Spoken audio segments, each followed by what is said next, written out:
తాకట్లో ఉన్న బంగారాన్ని విడిపించలేక వడ్డీల మీద వడ్డీలు కడుతూ ఇబ్బంది పడుతున్నారా? అయితే ఇప్పుడే సంప్రదించండి శివ గోల్డ్ కంపెనీ. మీ నమ్మకానికి మా హామీ శివ గోల్డ్ కంపెనీ.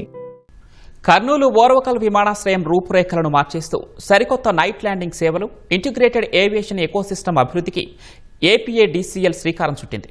హైదరాబాద్ బెంగళూరు పారిశ్రామిక కారిడార్కు గుండెకాయలా మారిన ఈ ప్రాంతంలో 343 ఎకరాల్లో అంతర్జాతీయ ప్రమాణాలతో సిటీ సైడ్ వాణిజ్య భవనాల నిర్మాణానికి ప్రణాళికలు సిద్ధమయ్యాయి. ఈ మెగా ప్రాజెక్టు నిర్వహణ బాధ్యతలను అంతర్జాతీయ స్థాయి బిడ్డింగ్ ద్వారా ఎంపికయ్యే గుత్తేదారు సంస్థకు 45 ఏళ్ల పాటు అప్పగించేందుకు ప్రభుత్వం నోటిఫికేషన్ విడుదల చేసింది.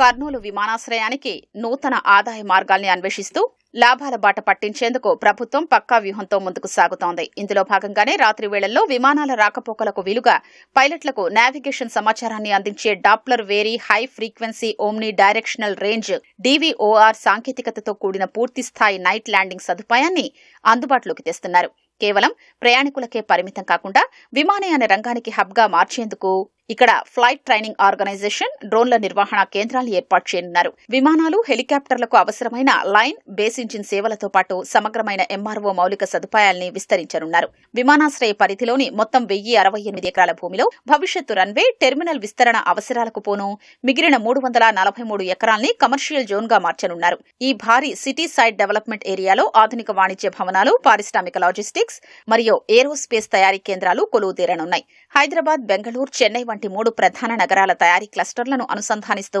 కర్నూలు మెగా పరిశ్రమల హబ్గా అవతరిస్తోంది. ప్రభుత్వం ప్రతిష్టాత్మకంగా అభివృద్ధి చేస్తున్న 9,000 ఎకరాల ఓర్వకల్ నోడుకు ఈ విమానాశ్రయం అత్యంత సమీపంలో ఉండడం వల్ల దేశ విదేశీ సంస్థల పెట్టుబడులకు ఇది ప్రధాన ఆకర్షణగా నిలవనుంది.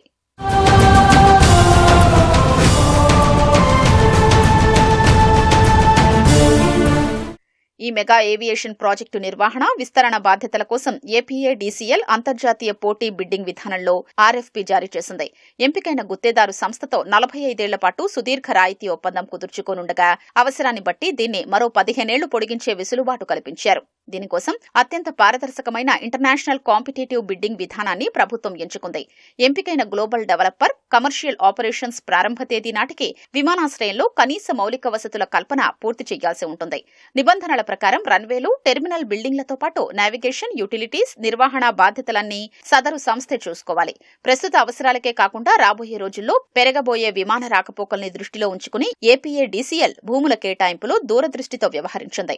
భవిష్యత్తులో రన్వే పొడవును పెంచేందుకు, టెర్మినల్ భవనాల భారీ విస్తరణకు వీలుగా ముందస్తుగానే 136 ఎకరాల భూమిని ప్రత్యేకంగా రిజర్వులో ఉంచింది.